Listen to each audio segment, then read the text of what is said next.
How many times have we gone into, it could be a hotel, it could be a house, whatever, and the bathroom is laid out so that it looked like it was easy for the contractor to build.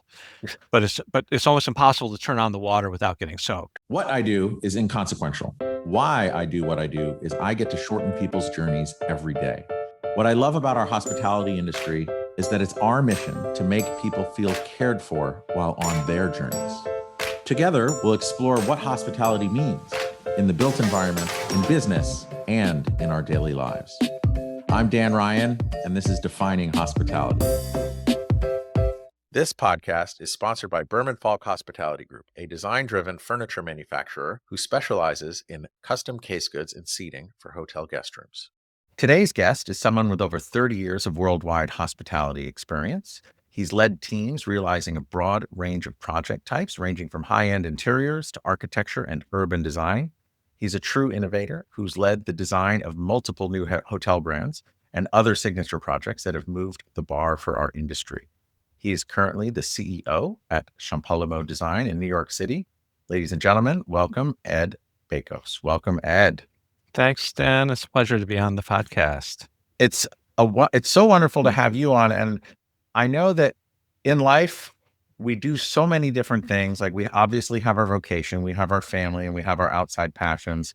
And one of the things that I've been really, really interested in with you, and I'm also curious how it ties into or fuels your inspiration for your role as CEO at Champalimaud, but just the historic preservation of airplanes. And I love that story. And I want to get into that because I do think that there is a crossover, not only to just get inspiration and build a community and get the best out of each other and a machine in this case, but also just paying homage to where we all come from in the past. So I do want to get there at some point here. But before we dive into all of that, what does hospitality mean to you, and what's kept you in this game for so long? Well, I think hospitality for me is really a mindset, and it's about sort of creating spaces. Hospitality in the design world is about creating spaces that generate sort of great experiences, great memories. And I think I discovered this idea that hospitality was about not just creating sort of exchange, small exchanges. It's about sort of emotional exchange, and that design has the ability to impact how we perceive things, how we long before we touch the first thing, we're looking at something and you're having a visceral emotional reaction to it. And design has the opportunity to modulate the experiences that we create and create really interesting and wonderful experiences. Um, Done poorly, it can create really bad experiences too. Yes. So it's all about, thinking about the ways in which the built environment can interact with the service environment to create unique experiences. One of the things I was also fascinated to learn about you, and I think the project list and the portfolio of Champalimaud really speak for itself. The level of projects and just the global impact that you guys have had working on projects everywhere are incredible. But I didn't realize that earlier in your career, you worked at Rockwell, and you actually did the first hotel project that Rockwell did. And that, to me, that's so surprising because I thought that would have happened way before you were even there. Yeah, it was interesting. Well, maybe go backwards in my life story a little bit beyond that point, or prior to that point. Yeah, I studied architecture and have degrees from Cornell and Harvard. I'm sort of admittedly overeducated. I spent the first group of my my professional experience, actually working in urban design. I worked for a firm in Boston called Dennis and Clark, where we had won a competition to redesign the Carnegie Mellon University campus. And somewhere along the line, I won a fellowship to go overseas, where I studied the work of this really brilliant, but obscure sort of Italian Baroque architect, Guarino Guarini, who was creating these really expressive spaces that were also kind of models of the universe. Like the guy was an interesting character. He was a priest and a mathematician and an astronomer, in a time when all those things were kind of linked together. Knowledge was all one thing. And this was in the period right after, they invited Galileo to a barbecue in Rome. And so what Guarini did was he came up with this theory that all the celestial observations could be reconciled if all the planets and all the things moving around the Earth moved in undulating orbits. And so he built these spaces that were all about undulation in all the different ways that you can imagine. And he designed things like the chapel, the Holy Shroud in Turin, and different things. And so it was this kind of interesting kind of oddity, this idea that someone could design architecture that was a model of not just the world, but of the scientific world that was sort of inspiring to him. And along the way, I was asked to teach at Cornell University's program in Rome. I eventually um, went to work in Switzerland. I ended up teaching at the ETH in Zurich under this really spectacular professor there, Werner Seligman, who had been the dean of the School of Architecture at Syracuse University.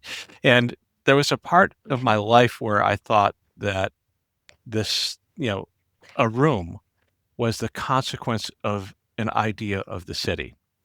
Um, and it came from, this kind of top down kind of urban, idea. And when I showed up in New York, a friend of mine introduced me to David Rockwell, a spectacular man. And they offered me a position there. I was the 24th person in the office. Wow. And somewhere along the line, this guy came in and offered us a project to design a hotel. And David was like, okay, you're kind of architecture. You could, it required sort of an addition to the building and an interior renovation. And I think this is the point at which my career where I discovered that as an architect, if you design a hotel, you could work on the building and everything in it. And it was also that German idea of sort of Gesamtkunstwerk, that total work of art. Um, and I hadn't really known that there was a project type like that, and that's sort of where the hook was set. Well, anyway, the guy who came to us his name was Barry Sternlicht. The hotel that we did was right behind the Waldorf Astoria. It was what became the first W Hotel, and it was a real sort of study in this idea that differentiated design could actually lead to brand development and the relationship between um, unique ideas about experience that came out of sort of our approach to design could lead to a whole other conversation about sort of branding and branded experience. And what a pivotal project that was for our industry in the context of the time. I just remember, and I talk about this a lot, how that whole Starwood kind of I don't know, laboratory of innovation just created such fun and incredible experiences as it related to hospitality, and really just, I think it just changed the direction of what hospitality is and has become. Oh, it's great of you to say that, but in truth, it was part of a wave. And so we were looking out when we started that project. We were looking out at other interesting properties to us in New York, and we were looking at some of the Schrager projects. Remember the Paramount, for example, or the Royalton. Those were two hotels that I think changed this idea about what a hotel might be in New York. The irony is actually that when we started off, the design that we came up with was really sort of set in opposition to that idea. We started looking at those projects, kind of hotels, nightclub, if you would, and thinking that it was possible to design a different kind of attitude of something in the city. And we came up with this idea of the hotel as a kind of urban oasis. And the goal was actually to try to attract discretionary female travelers with who had access to larger sort of travel budgets and create a space that could be sort of kind of welcoming in a different kind of way.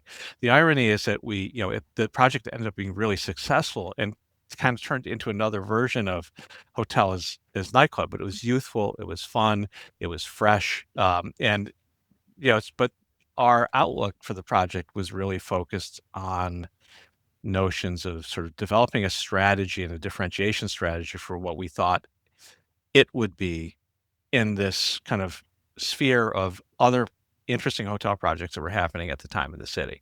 Well, I think what was cool or so innovative about that one project, it was the seed of W and that whatever, whenever came out of it.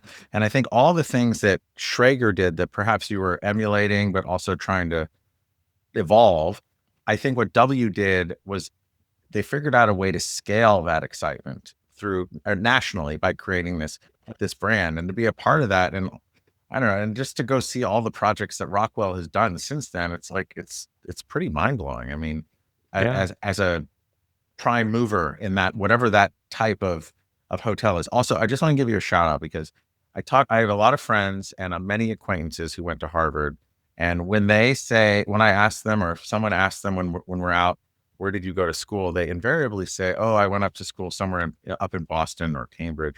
And I just want to say thank you for just saying Harvard.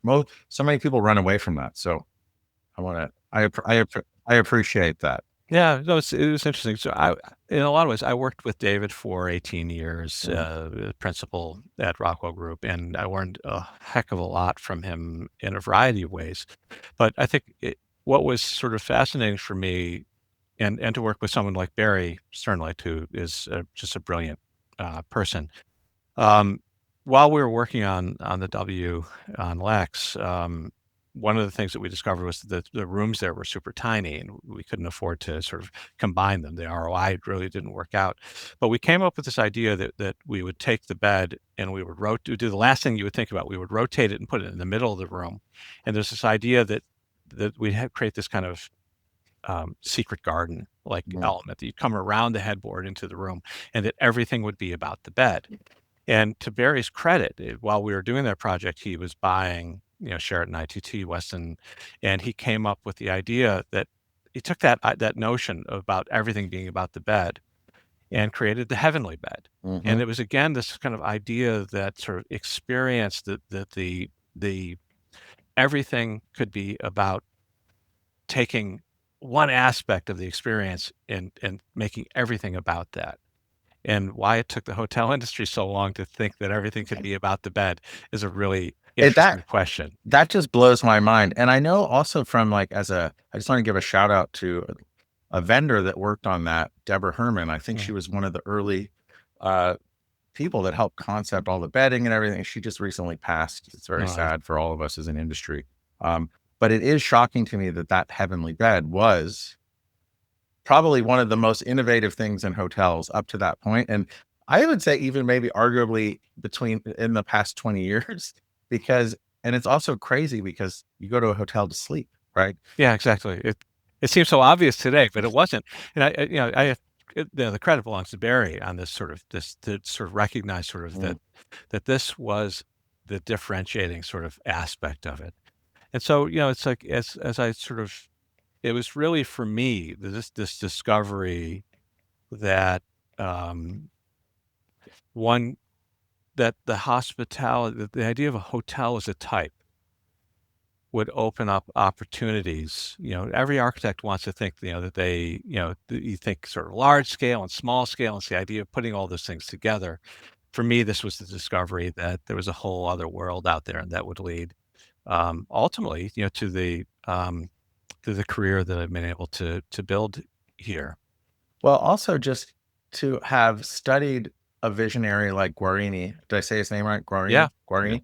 And then also I would consider Barry a visionary as far as like being uncompromising in his vision and getting there and kind of changing the way that our industry operates. And he continues to do so. David, similar. Now, let's fast forward to Alexandra, who I've met her a few times. I've spoken to her a few times. And what I can share about her, unlike many other people, there's very few people in my life that I've experienced where when they enter a room, it just changes the tenor of a room. It like quiets it. I don't know, it lights up. What was it like first meeting Alexandra and how have you carried on her vision? Oh, that's a great question. Well, first, Alexandra is one of the most amazing people I've ever come across in my life. Agreed. She has a kind of a natural instinct around design, and what I love about that in her is that her instinct is very different from mine around the same aspect, and I think it's this idea that we come at problems seeking similar outcomes, meaning spaces that have the ability to impact people emotionally.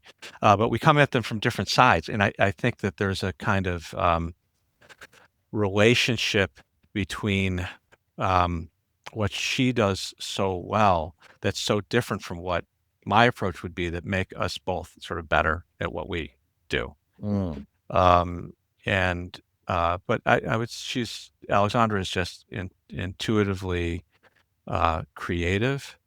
Um, But she also, I think, has an outlook that we talk a lot about in the studio, which is probably part of the thing that defines us as a group the most, our work the most.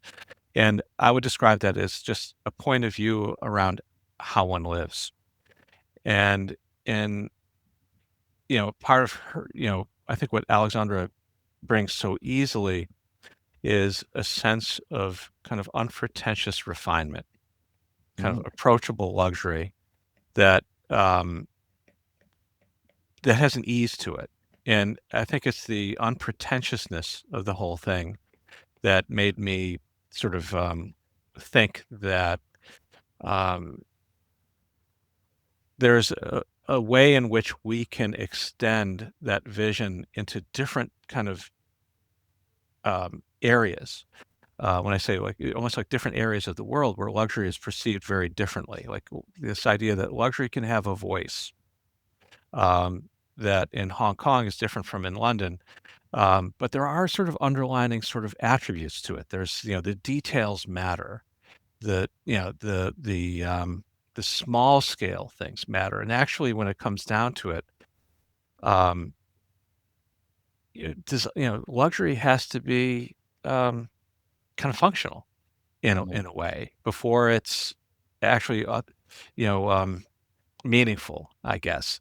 Um, Sometimes I think, the work, that maybe in the early part of my career was focused a lot around what I would call kind of aspirational luxury. Um, and it's different. That comes from a different place. This idea about, well, I would like to sort of live like a king. That's a different kind of beginning point to say what I really want to create is a luxurious space where I'm going to find a sense of um, uh, inspiration mm, that comes from I'm not trying to be like someone else. I'm trying to recenter myself around a different sort of series of ideals. mm, And that is kind of the beautiful thing I have enjoyed, in our work here at Champalimaud. And, it's a royal we that is working on this. One of the things that I think has been sort of most amazing is this idea about, um, it takes an incredible team to try to do this. Well, yeah, and I wanted to talk about that because from your experience and Alexandra's experience, and specifically you, I would say as a teacher or professor, right? You described earlier as far as the studio as a mosaic of talent, right? So Alexander may approach something some way, you might as well, but none of that matters if you don't have this mosaic of talent in the studio. And Yeah. so I was wondering because of the projects and the team, and I don't know, I just feel always so welcome and at home whenever I'm there, also just because it's such a great team. How do you intentionally and how have you intentionally built that team or continued to build that team um, over the years since you've been there? And what do you think has carried on from before you were there till when you were there to even today? Well, first of all, there's sort of it. I think everyone has to be motivated by the same sort of goal, which is to create spaces um, that are moving, soulful, um, and there's a kind of sense of common mission. Um, the, the mosaic of talent that we have in the studio requires people with incredible facility. Like, there's no one person who can do all the things that it takes to do what is required to deliver the work that we deliver. Um, we have there are people here in the studio who bring incredible knowledge and talent into things like drapery, into things like tailoring furniture, and I say that in the context of you're really being able to think about and shape things down to the small degree, and those become the things that people touch. Um, we have a textile designer within the studio. As we think about sort of creating those elements again, those all those sort of touch points, but it's about performance as well at the same time. Things that have to be durable, things that have to be comfortable. Uh, these are sort of elements that one doesn't learn about in architecture school. No single person can, I think, bring together all those attributes to perform in the way that they need to, which is in the service of these kind of larger sort of ideas about how one lives. Mm. And what do you think from your experience as a teacher? Like, how do you bring that in to constantly is evolve that mosaic or create new mosaics? Like, how do you, as a teacher, bring that into the studio? Well, I think that I would define my own career as sort of one focused around continuous education. But one of the things that I learned when I was teaching was this idea that every semester you were dealt 20 students, for in a design class. And what was fascinating about it was that although you're teaching essentially the same thing, you would see vast differences that one group was capable of inspiring each other to produce really high level work. Really, and you would see them advancing to a super high level, whereas other groups might not have developed that sort of same dynamic in a positive kind of way. And so one of the things that I learned was that the group um, ethos, if you will, or this kind of the EQ of the group really matters. And so trying to bring together people uh, who are capable of working collaboratively together, who believe that as a group we can produce something. It's like that idea about you know, the the whole being greater than the sum of the parts. This is sort of an important sort of aspect in our work, and I really do believe that um, this is part of our own secret sauce that sort of drives us um, to do what we do. Because at the end of the day, Dan, this, like, this is everything that we do is really hard. None of this is easy. Um, and I try to talk about that a lot in the studio because we come up against things. Um, you might come up with the most beautiful idea that everyone in the team is really passionate about, and then something's going to happen, and aspects of that idea are no longer going to be realizable. Most often for reasons that are not outside of our control. Something happened. This material is not available in the time frame. What does that sort of mean? And in the context of design, like one of my mentors once told me, said, because design is an act of volition. And it's a really kind of powerful statement, but it's about the relationship between things and what happens when those things start to change.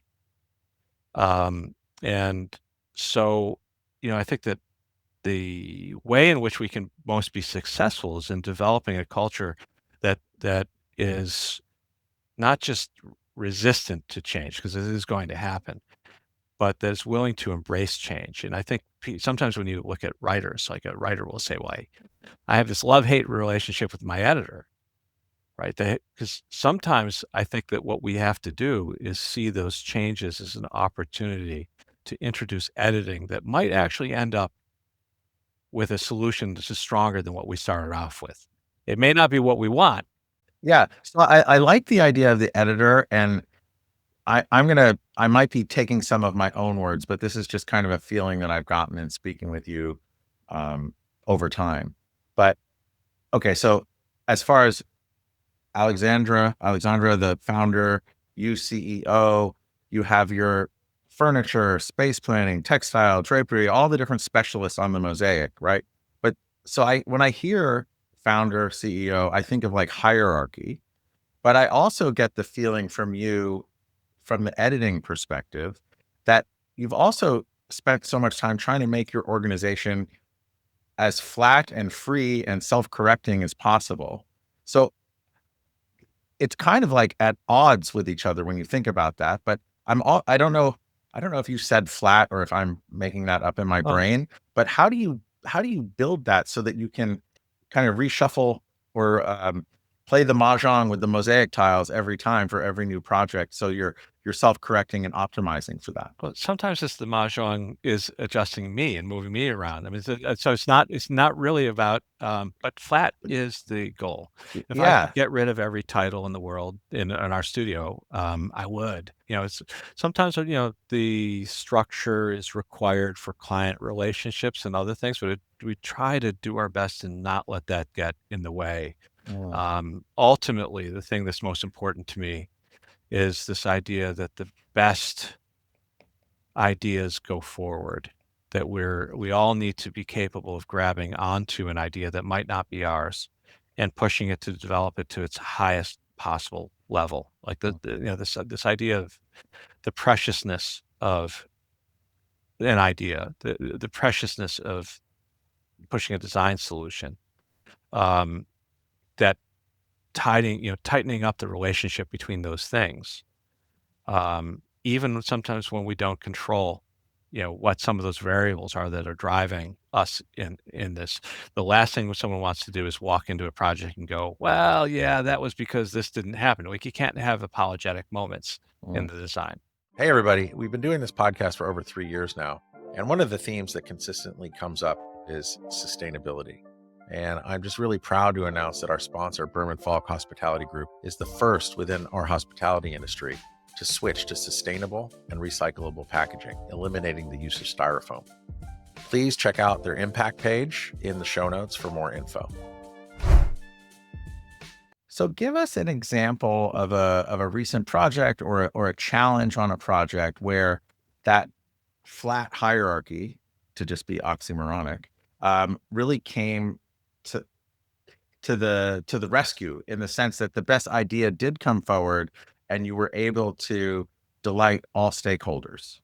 I'll give you an example from today. We're working on, with a brand new client, working on sketches for a sales center for a building that's not designed yet. Mhm. And as we're working through, we're looking at very experiential ideas about how someone would walk into a space and start to experience the attributes of a project that's not fully designed yet. It's not even, you know, and one of my colleagues, who were struggling with this one area, came up with a really strong idea about, well, this needs to be this way, and then all these other things happen experientially. Mm. You know, done. That is the direction. And there was a moment of clarity, um, and kind of brilliance in the moment. And I think that's what's required sometimes to push things forward. It doesn't. Honestly, if the postman walked in with a good idea, I would take that idea, and the group needs to be able to support that. Not that, it can't be so precious that it has to come from somebody. Like, if every idea had to come from me, our work would be considerably less interesting. Um, than than it can is when it comes, through the group that we have. That's our Mm. yeah. One of the things you also mentioned in an earlier conversation we had was just that luxury is really about anticipating needs, right? And I think I think what you just shared there, as far as coming up with this one concept for that sales center that kind of helped fix everything else. How do you design for something when you're trying to anticipate the needs when the guest hasn't even like articulated it yet? Is that like a prime example, or are there other? How do you design for anticipating a need? Well, this is a sort of one of those attributes of sort of luxury is, and I'll talk about sort of, one of the places where one gets the best example of this is in a bathroom. How many times have we gone into, it could be a hotel, it could be a house, whatever, and the bathroom is laid out so that it looked like it was easy for the contractor to build. But it's almost impossible to turn on the water without getting soaked, or Yeah. you can't find the place where your towel is after you come out of the shower, or whatever it is.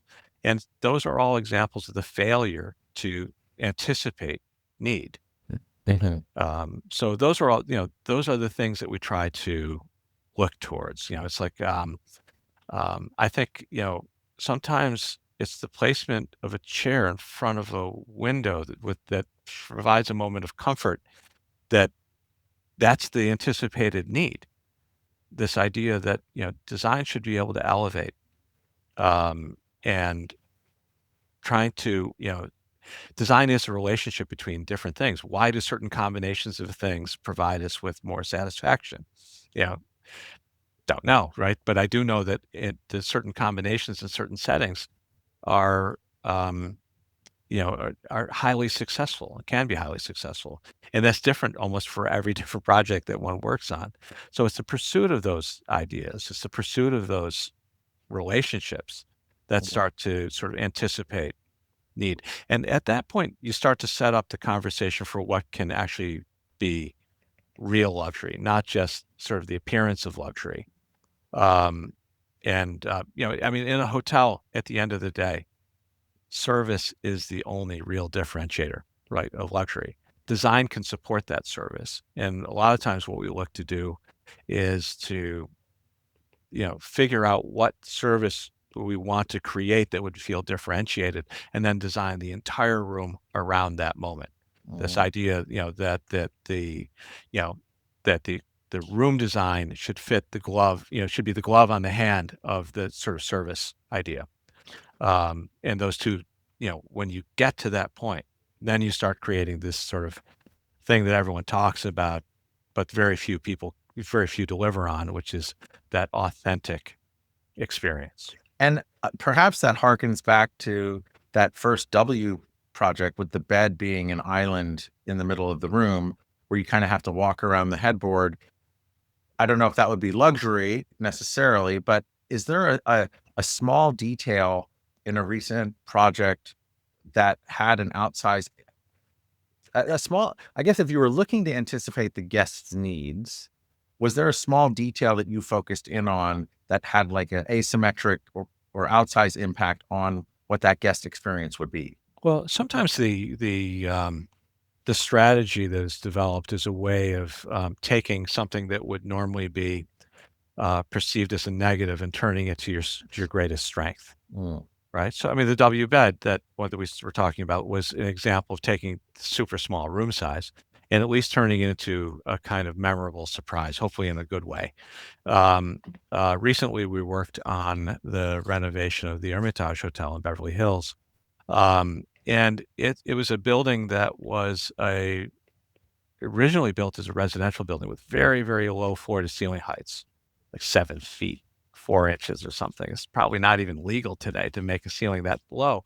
But it so and their lobby was never going to be the big, large, sort of common experience that one finds in so many other spaces. It was really always going, but it had the opportunity to become a different type of hotel focused around the idea of intimacy. And so as we started concepting out that as a space, the idea was to emphasize and play with the smallness and this idea about sort of crafting space that could cater to their guests in a very different way by making them feel totally at home in that small space. yeah, I need to go there. When did that open post renovation? It opened last year. It Yeah. was Yeah. I haven't been in to check it out. I've been meaning to look every time I'm back in LA. Not really nice. I mean, some of it had to do with creating, visibility from space to space and sort of Mm. creating this idea of discovery, and, using that notion of sort of intimacy and discovery. We crafted the restaurant turns out is really quite beautiful, but we also created like this small service moment, this idea of taking their concierge, who's fantastic, by the way, and crafting a room around that space. And then, as a kind of consequential idea of that, the furniture feels very residential and very, scaled in a different kind of way. And, the design, the small scale elements are also in support of this sort of idea. Mm. Um, One other thing I'll say about your team is you've had such an incredible team that have been there for so like just very tenured. And some I'm always amazed by the firms also where some people leave and come back. But you seem to have this magnetism and also just keeping people engaged and growing over time. How do you do that? Like, what's your secret sauce in there? Well, first, they're really them. I love my teammates. My colleagues are amazing. Um, I think that um, we've really tried to focus around creating a creative culture in the studio, Mhm. and I think hopefully it's one that makes us each kind of feel that we can be comfortable in this space, comfortable exchanging ideas. Um, when it comes down to it, there's a lot of sort of creative anxieties. We're working through projects. We all feel it. Is this going to be good enough? Is this, is this what I want? What I was hoping that this would be. Um, and we put a lot of pressure on each other, and things happen, things pop up. And how can we create? Part of it is having a group of great colleagues around each of us where we can say, "Hey, listen, this is what I'm looking at." And they can say, "Well, let's look at what happened over here, and here's how we looked at that. Maybe there's a clue here." Or talk to this person. They helped me out, you know, to get through this or better understand what the underlying factors were. Or here's just a great product and it helped us resolve this. So it has to do with sharing, creating a culture that is motivated around excellence in design at all levels. Yeah, I get that. And I thinking about the anxiety, I think everyone suffers from anxiety from minor to major, right? And throughout the course of their day, life, whatever. And while that can be, um, I don't know, crippling in many way for many people, but I think I found that anxiety, whenever I do get that feeling, it's usually my body telling me something, right? And I just have to learn how to listen and not fight it. How is that anxiety or feeling served you in your career? Or how have you helped people on your teams work through that anxiety? Well, I mean, often that's the right feeling. Sometimes it's just sort of a question about sort of, is this good enough? Did this meet, we we have high expectations for the work that we're doing, and so when we set the bar for ourselves very, very high, sometimes I think we have to give each other a break around that to kind of understand that, um, as a group, we're capable of doing work that is, you know, amazing. Um, that the solution that we're likely I think at some point in my life, I crossed a threshold where I said, "Okay, I don't know the answer to this, but that's totally okay. I'm gonna figure it out because 'cause I've figured out lots of other things to get to this point." And so there's this kind of a confidence that one develops knowing that you don't know all the answers, but we're capable of finding the answers. So Mm, that's one way, that's one way of sort of putting it aside. Another way, honestly, is just kind of recognizing that, um, you know, I'm not sure that this is the right answer. Um, and so let's go test out some other things, but do it with the knowledge that and the self-confidence that at the end of the day, it's going to be better than what most others are capable of getting to. mm. Well, Be I think step one in that what you just shared right there is just that idea of vulnerability and just expressing that you're unsure. There's so many people that yeah, have a fear of expressing that, and I think as a teacher, it's really important to foster that. And maybe that's like what it is in that flat organization where you're creating those pathways of dialogue of just saying it's okay if you don't know. Like that's why we're all here, and that's yeah. the value of a flat. organization. I think part and parcel with that idea about the sort of the flatness is this idea that everyone should feel ownership in what we're doing, Mm, right? So, that's something, that we try to share. Everyone working on projects here in the studio needs to feel, a sense of ownership around it. There's another sort of aspect that people don't talk very much about in terms of, what we do in terms of interior design, but that's the service component. mm, At the end of the day, ours is a service business.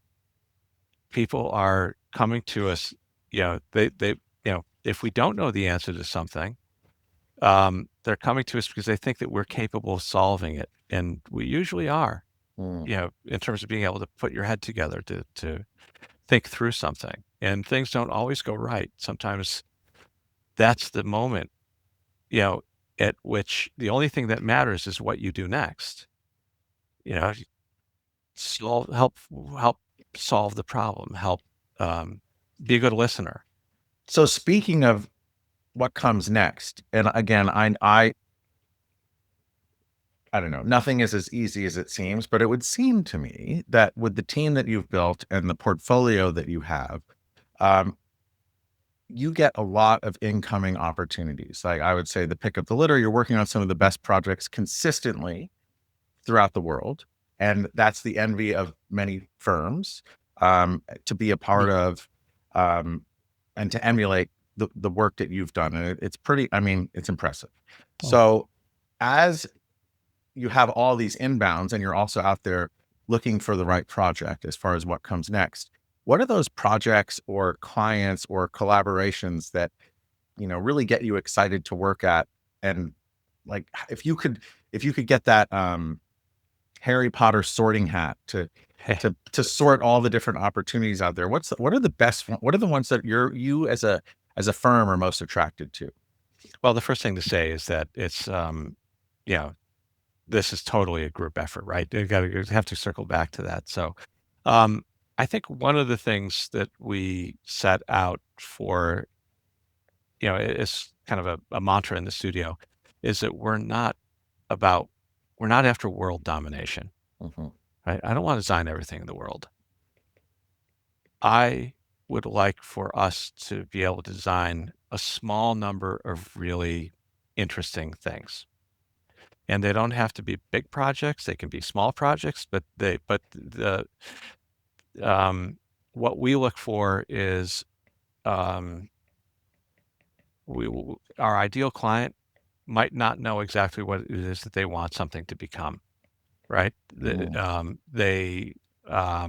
they know that they want to function at a high level, um, and they're committed to, sort of ideas about experience, ultimately, if it's a hospitality project, definitely. But I mean, sometimes the projects that we're doing are oriented towards, residents or sort of club members, people who have, an expectation of delivering a high level of service to a group of to their clients that mean a lot to them.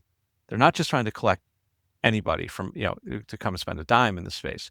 They're looking to leave people with strong memories and impressions about something. And it always feels like it works out better when someone doesn't have too strong of an idea. So in other words, we're going to go on a journey together, mm, and neither of us have a totally locked down preconception of what the outcome's going to be. Those are amazing projects. mm. Yeah.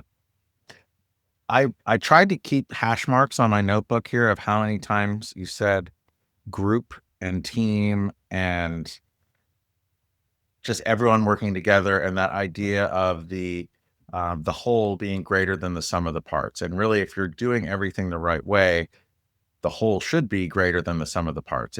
Every individual is accretive to the Yeah, total organization. And while designing luxury residences and hospitality projects and other things around the world, in theory, you're not saving lives, right? But you're making lives better, you're creating memories, and you're putting a stamp on that. But one thing that I am intrigued by, and I talked about this at the top of the show, was your dedication to the preservation of these 80-plus-year-old aircraft, the C-47, was it? Yeah, yeah. And while in your profession, you're not necessarily saving lives, but flying around in these 80-plus-year-old, 90-year-old aircraft, that you're part of a team, and you better hope that that team is better than the sum of its parts. So how did you find your way into that? What is the draw, and how has your experience in preserving these amazing pieces of history helped inform your vocation? Well, so I have to say, like, two of the very kind of oldest passions that I've had in my life were sort of architecture and design and aviation. I don't know why, but it dates back to just kind of, um, my youngest days. I was always making things, always very interested in airplanes and flying things. I built models. I mean, built Lego and, erector sets and everything that, that was always a part of my life. But this idea about sort of aviation was always kind of an important sort of passion. And none of us really know what drives those things. So, I started flying when I was in college, and I would, take up a work study job, and as soon as I had enough money, I'd go take a flight lesson. I learned to fly, in Ithaca, New York, and, over the Finger Lakes, which is just a really incredibly and beautiful area. And sort of later in life, as I worked in different parts of the world, I had to set the aviation side, aside, and eventually it, came back. And I had a flight instructor who introduced me to a group called the Tunison Foundation that has a C-47, which was a twin engine airplane. It was the military version of a DC-3. It was a really beautiful design airplane, beautiful lines. But this plane pulled gliders on D-Day, and it participated in all the major invasions in Europe. And last year, I actually got type rated and now fly it as a co-pilot for the foundation. And I it's a kind of an amazing experience. I mean, for me, I look back at the sacrifices that this generation who fought in World War II made for the rest of us, and that this idea of the freedoms that we enjoy, the sacrifices came at the expense of a lot of very selfless people. Mm. So for me, it was also a time when, I mean, I look back at it now and I say it was a time when it certainly appeared that um, there was kind of cohesion around doing the right thing. And so I found myself a little bit nostalgic, for that. But I also had the couple who lived across the street from where I grew up were sort of our grandparents, and the two of them fought in the war. And so I think there's an aspect of this that is a memory, in their memory. And, she was a sergeant in the Army who taught soldiers how to swim so they could survive the Liberty ships that were going overseas, and eventually ended up touring as an adjutant with Eisenhower. And they saw probably some of the most horrific parts of, you know, you know, what happened during the war. Her husband was an infantryman who fought in the Battle of the Bulge and ended up as an interpreter at the Nuremberg trials. Um, and so while I was living overseas, when I would come home, they'd ask me, it's like, is it, have they got it back together yet? What, they witnessed what I saw with amazement, they saw in utter destruction. Mm. And so, these are sort of part of the fundamental memories that I had sort of growing up of, um, just this kind of reverence for history, and the people behind it. And, so I had the pleasure of, in the summer of 2024, the foundation took the aircraft back, flew it back across the Atlantic for the 80th, um, anniversary of the D-Day invasion, and the 75th anniversary of the Berlin airlift. And I had the pleasure of being part of the flight crew that flew the plane back across the Atlantic. And so we're talking about a twin engine, Ugh. very slow airplane It took us 3 days, 28 hours over 3 days to Wow. make our journey back across. I did it with there were 5 of us in the aircraft at that time, really wonderful team of people. Um, and it's the same sort of picture. We all work together to make this happen, and working in unison. And it takes, aspects of precision, um, and, aspects of sort of passion, right, for what it means, and a certain amount of determination. But it was a total adventure. It was frigid. We crossed the Northern Atlantic, um, through Prestwick, Scotland, to Iceland, and then to Goose Bay in Canada. Um, and This is, I think it was the 26th of June. So, right, some of the longest days of the year. But it was minus 20 degrees Celsius inside the aircraft as we, made our way very slowly across the North Atlantic. Oh my God. And it made me realize again, just the level of sacrifice that the people who came before us have, what they went through is small glimpse of what they went through to secure the freedoms that, you know, sometimes we seem to take for granted. 100%. I remember sharing this with you a couple of years ago, but having taken my kids to Normandy and just walked the beaches and seen everything and taken tours around there, my and also having grown up in a home with my mom, my dad, my sister, my grandmother, my great grandmother, and her boyfriend, who fought in World War II, and they all lived through the Depression and World War II. So I would always hear stories. I loved it. And when I had history class and I had to write a paper, I could just go into their part of the house and ask them, "Hey, what happened?" And then I didn't have to go to the library. I could just hear it from them.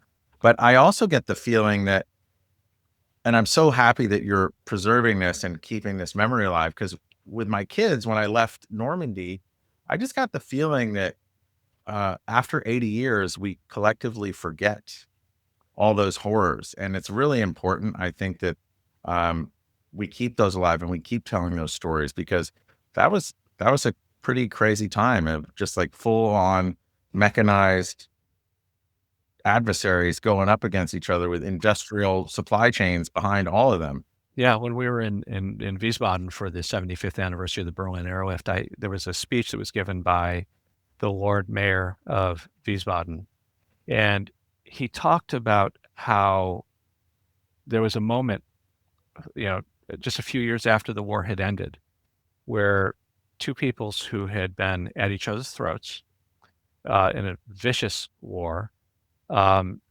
how the Allies came together to support Berlin at a time when the Soviets were trying to choke it off. Mm, And he talked about how that kind of altruistic act, um, was something that defined kind of an enduring friendship, were his words, from that moment.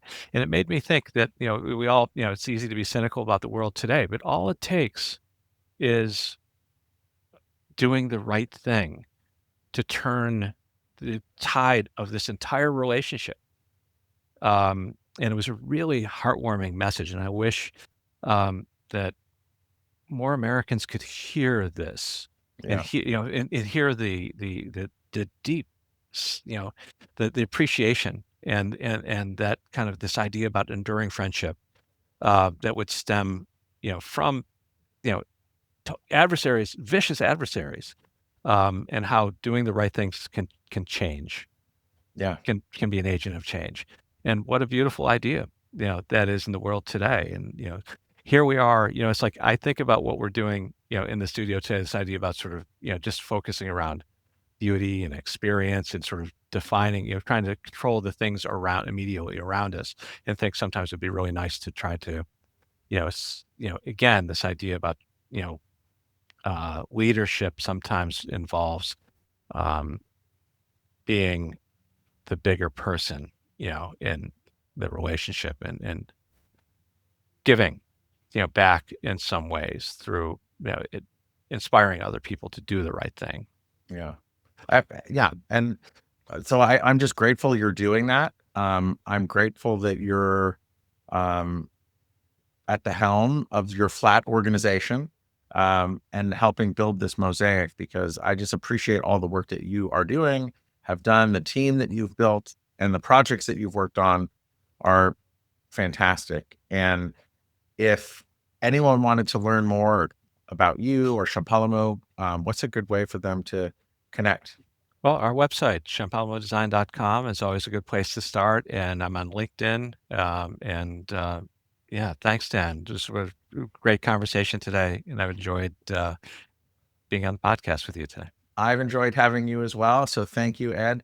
And also to all of our listeners, if you guys weren't tuning in every time, we wouldn't be at almost episode 250. So I appreciate you, and it allows me to, get the energy from all these amazing guests that I speak with, and share their life experience and knowledge with all of you. If you know anyone that could benefit from this conversation or might be inspired by it, please pass it along. We grow a lot by word of mouth. And don't forget to smash that subscribe button and like and leave comments. We appreciate it. It helps with all the growth.